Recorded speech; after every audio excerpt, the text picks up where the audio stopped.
planet wide, what does, 5 million or 10 million or 20 million cars mean to the planet over the next 10 years? Are all of those 20 million somethings better than nothing?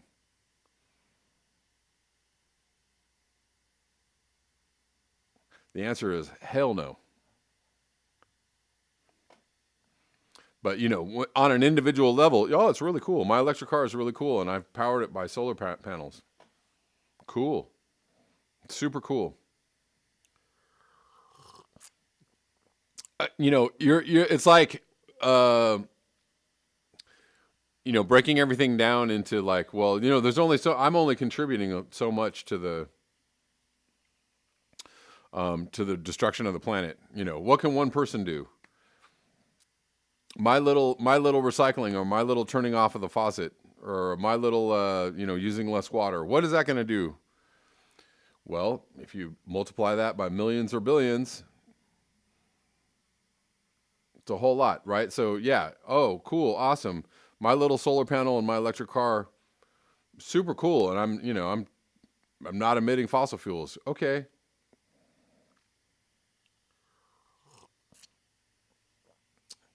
Scott Andrews, can I keep my house warm with a solar panel? Well, yes, you can. You can.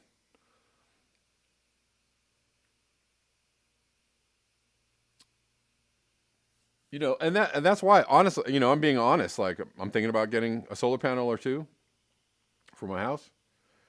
Because it would be super cool to have energy when, if the grid goes down. It's super cool to have a free source of energy, free, after the fact, after the solar panel is made and it's shipped and installed.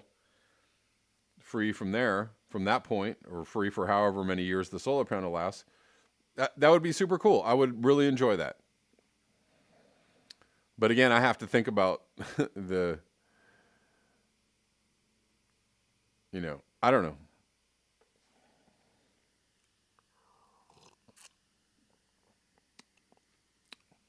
Lance Rebo asked me, would I consider myself an anarchist? I don't know. I don't know about the word anarchist is weird to me.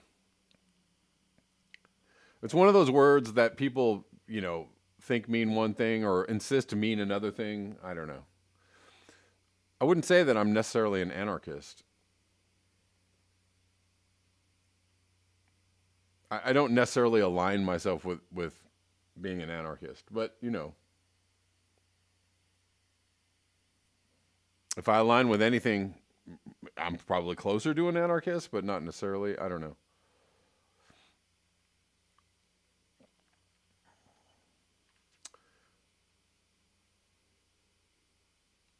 But the thing is getting a solar panel is really super awesome, cool. But what's even more awesome and cooler is not using the energy. If you can, not turning on the air conditioner, not turning on the heater, not turning on whatever appliance that it is that you feel like you really, really need.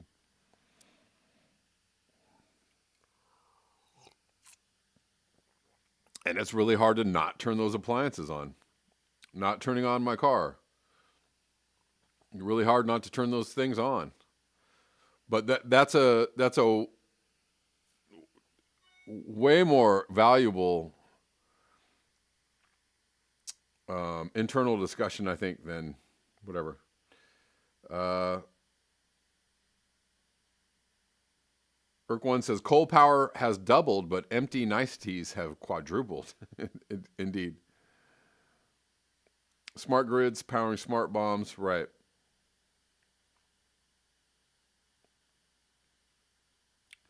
Backyard wind turbines charging a dozen car batteries looks like a realistic off-grid setup. Yeah, I mean, like I want to get a solar panel or two, and kind of slowly creep into more off-gridism. More of an off-grid lifestyle.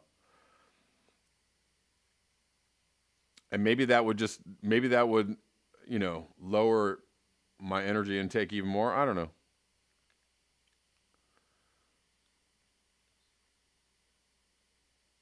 Ken Greenfield says my 5 kilowatt solar shuts off automatically if the grid goes down to prevent my feed Electrocuting technicians. Wow.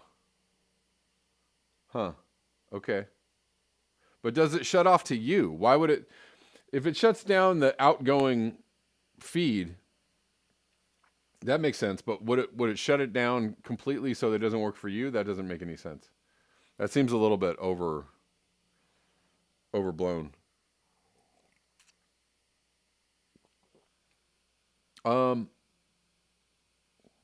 But anyways, Mexico, we're going to ramp up some coal production. India, we're doing coal. We're going coal. China, going coal. And I'm going to tell you, even the European nations and the Western developed countries are like, yeah, we're taking down all the coal plants, but we're definitely going to keep some coal around just in case. They're definitely got their fingers in a little bit of a stack of coal somewhere, just in case. But let's move on. This is really frightening. Oh, that's not what I want to hit. From Ben C. New research. Earth's overheated climate will alter forests at a global scale by flipping a critical greenhouse gas switch. When? In the next few decades. The planet is in trouble and we're not speaking loud enough, quote unquote. And we're gonna go into this thread a little bit. But he reposted this thread. Southeast Asia's rainforest will suffer from a totally new climate of unprecedented heat from 2027 onwards. 6 years from now, there will be a new climate in Southeast Asia's rainforest that will be, basically unprecedented heat with staggering consequences for all life on Earth. When? 6 years from now. And he links this as well. The findings challenge the possibility of limiting warming to 1.5 or 2 degrees Celsius. In fact, it calls into question the assumption that the climate would even be stable at those levels of warming. That's another article. But let's go into this thread just very quickly and look at what's going on. So this study projects the years of climate departure. Today's high emissions path. We are on the high emissions path. Southeast Asia, Manokwari, Indonesia, 2020, already happened. that would be last year. So already happened. Bandar Seri Begawan, 2027. That's in Brunei. Oh crap. Singapore, 2028. Jakarta, Indonesia, Kuala Lumpur, 2029. So that's in 8 years. Port Moresby, Papua New Guinea, 2033. Let's just look at this for a second. If I can make it, not that big. Come on now. So years that a new climate regime of unprecedented heat. So you have, the dates. Some places in the 2020s, some places in the 2030s. Cairo, Baghdad, some in the 2040s. Rome, Pretoria, Perth, Beijing. I don't know. I see a lot of places on the planet Earth actually having new climate regimes. A lot of these places that are named here already have new climate regimes.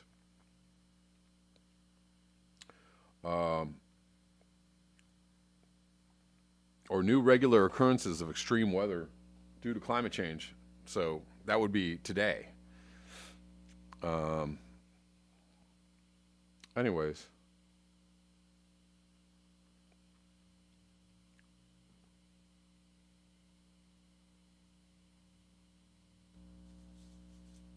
Just quickly look at this.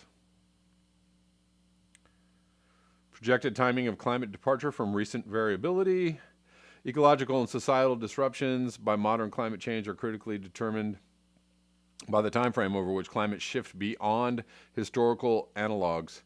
Here we present a new index of the year when the projected mean climate of a given location moves to a state continuously outside the bounds of historical variability. Wow. Under alternative greenhouse gas emission scenario using 1860 to 2005 as a historical period, this index has a global mean of 2069 for near surface air temperature under an emissions stabilization scenario, and 2047 under a business as usual scenario. So the path we're on is 2047. That's way before 2100 and a little bit before 2050. Unprecedented climates will occur earliest in the tropics and among low-income countries, highlighting the vulnerability of global biodiversity and the limited governmental capacity to respond to the impacts of climate change. Limited governmental capacity. Our findings shed light on the urgency of mitigating greenhouse gas emissions and climates potentially harmful to biodiversity and society. Blah. Okay.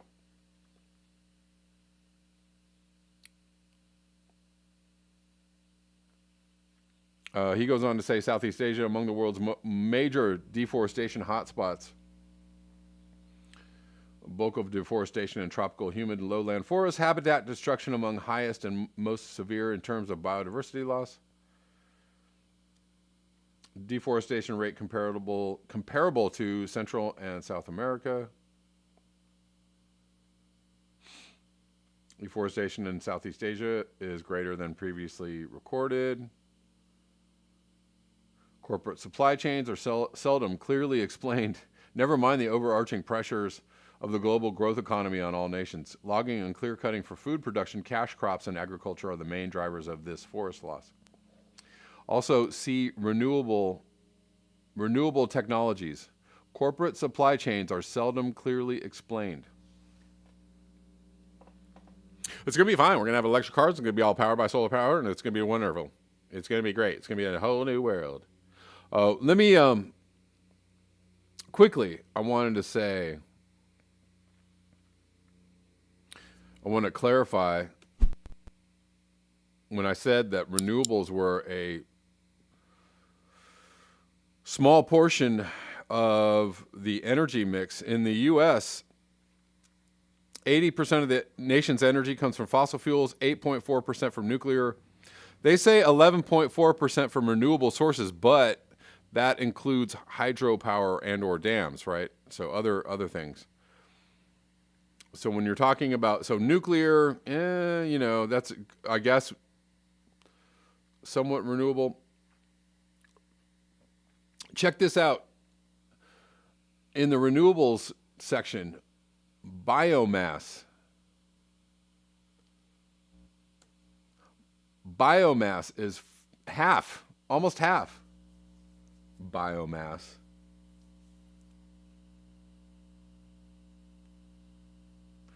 Hydroelectric is large. Biomass. So, let me see. What they were saying was, can I get back here? Come on, stop messing around. So wind and solar contribute 3.8%, so just under 4%. I said 2 or 3%, so a little larger than that.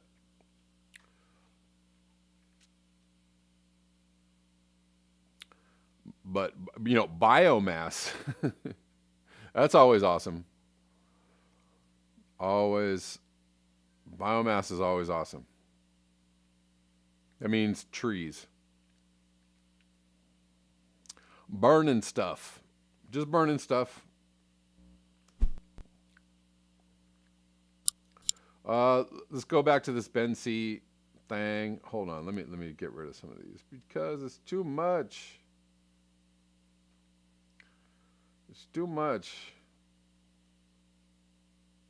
It's too much tabs on browser. Okay, let's see if we can get back to this Ben C thread.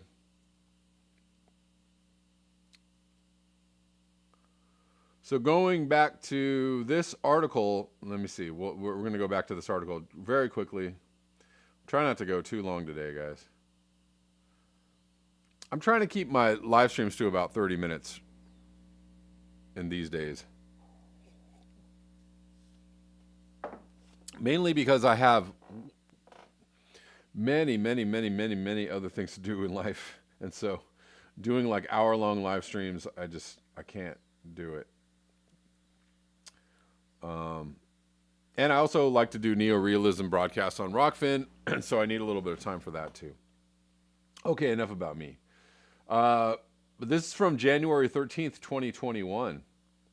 Many overheated forests may soon release more carbon than they absorb. Remember the CO2 readings, methane and CO2 readings we saw the other day from Christopher Cartwright? Well, the CO2 readings were mainly in South America and Africa, Central Africa, and in Indonesia, basically along the tropics, where it looks like the forests were releasing lots of carbon into the air. The last decades have been filled with dire warning signs from forests. Global warming has contributed to thinning canopies in European forests and to sudden die-offs of aspen trees in Colorado as well. Insect outbreaks. Sorry, I'll show you this. That are killing trees around the world. In many places, forests are not growing back. New research shows that Earth's overheated climate will alter forests at a global scale, even more fundamentally by flipping a critical greenhouse gas switch in the next few decades. Studies suggest that by 2040, forests will take up only half as much carbon dioxide from the atmosphere as they do now if global temperatures keep rising at the present pace. The study, published Wednesday in Science Advances, analyzed more than 20 years of data from about 250 sites that measure the transfer of carbon dioxide between land and plants and atmosphere the way the planet breathes. Forests and the rest of Earth's land-based ecosystems take up about 30% of human carbon emissions, so any big change in that process is important. The data show a clear temperature limit above which trees start to exhale more CO2 than they can take in through photosynthesis, said co-author Christopher Schwalm, an ecologist and Earth system modeler at the Woodwell Climate Research Center. The findings mark a tipping point of sorts at which the land system will act to accelerate climate change rather than slow it down. Ew. Study found that while trees at different latitudes have different temperature thresholds for many forest types that are important for absorbing carbon dioxide, photosynthesis peaks at 18 degrees Celsius. The data shows no limits on the amount of carbon dioxide they can release. No limits on the amount of carbon dioxide they can release. Continued warming will reduce photosynthesis and exponentially increase the amount of CO2 trees release through respiration as they try to breathe enough to keep cool.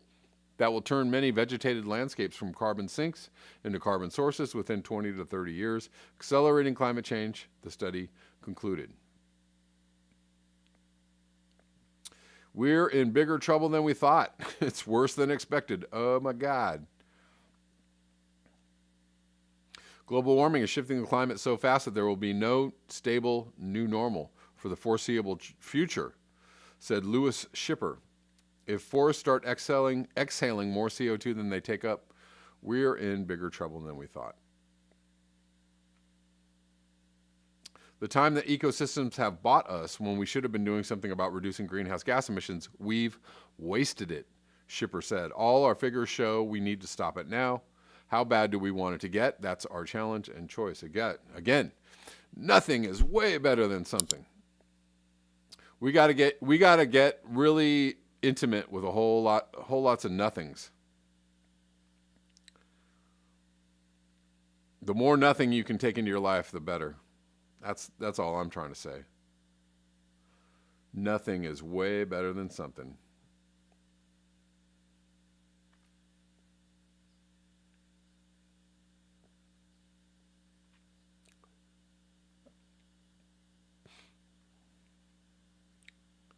Lastly, I want to read this from kind of cool and somewhat short. Oh, darn. Where'd it go? No, don't do that. Oh, yeah, jerks. Cool and somewhat short writings. Now it's getting very late, and I can't find this. Darn it. Maybe I'll have to find it and read it tomorrow. I think that's what I'll do. That's what I'll do. That's about it for me, guys. Thank you so much for your eyes, your ears, and your conscience. Thanks for hanging out with me every day on these live streams. Woo! That one snuck up on me.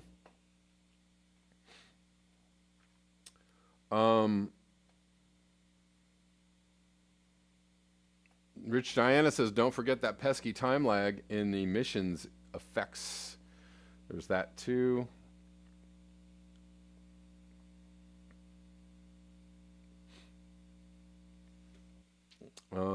Annie the Gardener, need a large army of sexy Amazons to protect the Amazon. I'm with it. Jay Thadcast, the consumer dream must die first. Indeed. All right, guys, I'm doing a neo-realism on Rockfin only at noon. So please come join me at noon on Rockfin. Tomorrow, this show will be on Rockfin only. So please come join me on Rockfin tomorrow at 11 a.m. Thank you so much. You guys are awesome. Until next time, peace.